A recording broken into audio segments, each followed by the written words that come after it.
Yani okuldaki eğitimi daha böyle... Yani Ankara'da bir okul için biliyorum. Şöyle bir şey söylendi. Orada arkadaşımızın tedavisi yapılması bir, ikincisi... Evet, elbette ki eğitim öğretim ortamı kalabalık bir grubun bir araya gelmesiyle gerçekleşen bir ortamdır.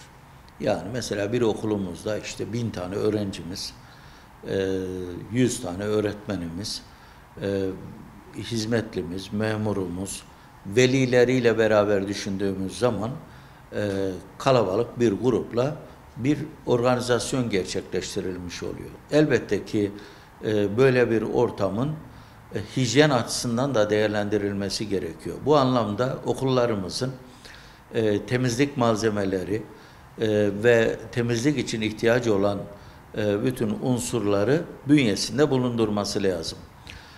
Şu anda da Milli Eğitim Bakanlığımız okullar açılmadan bütün okullara, ilkokul, ortaokul dahil olmak üzere bütçe gönderdi ve eğitim öğretime hazırlanması için bunun hazırlıkta kullanılmasını istedi. Ama bu yalnız başına temizlik sorununu çözmüyor. Şu anda belki de Milli Eğitim Bakanlığı'nda en fazla ihtiyaç duyulan hizmetli görevini ifa eden arkadaşlarımızın eksikliğidir. Bunun giderilebilmesi için ki uzun yıllar personel alımı yapılmadı. Bunun giderilebilmesi için İşkur marifetiyle ve yılın tamamını da içermeyecek şekilde istihdamlar gerçekleştiriliyor. Ama bunlar da sınırlı kaldığından dolayı birçok okulumuzda yerel imkanlar yoluyla bu sorunun çözülmesi arzu ediliyor. Şimdi baktığımız zaman eğer bir yerde temizlik ortamında problem varsa diğer alanlardaki yapılanların hepsi kıymetini kaybeder. Bu anlamda da bizim mutlaka bu konunun sağlıklı temelde çözülebilmesi için ciddi bir hizmetli açığını kapatacak istihdama ihtiyacımız var. Ayrıca da İşkur marifetiyle görevlendirilen arkadaşlarımızın da belli bir zamanlı olarak değil, yani yılın tamamını içerecek şekilde istihdam edilmesi gerekiyordu.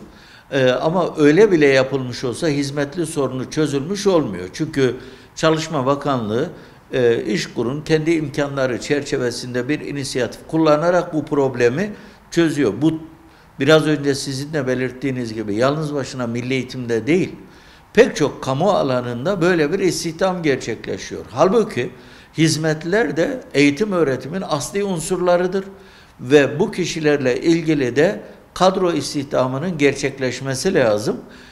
Bu anlamda Milli Eğitim Bakanlığı'nın da Çalışma Bakanlığı'nın da bir iradesi var. Biz bunu görüyoruz. Ancak bunun fiiliyata dönüşmesi önemli. Nihayetinde istihdam gerçekleşir. Eğer okullarımız hizmetli açığını kapatır ve bu konuda da hiçbir tartışmaya mahal kalmayacak şekilde çözüm üretirse esas sonuç o zaman elde edilmiş olur. Geçici yapılan çözümlemeler problemin giderilmesini temin etmiyor. Bu anlamda bizim de çalışmalarımız oluyor. Sürekli olarak bu konuda yetkililere hatırlatıyoruz.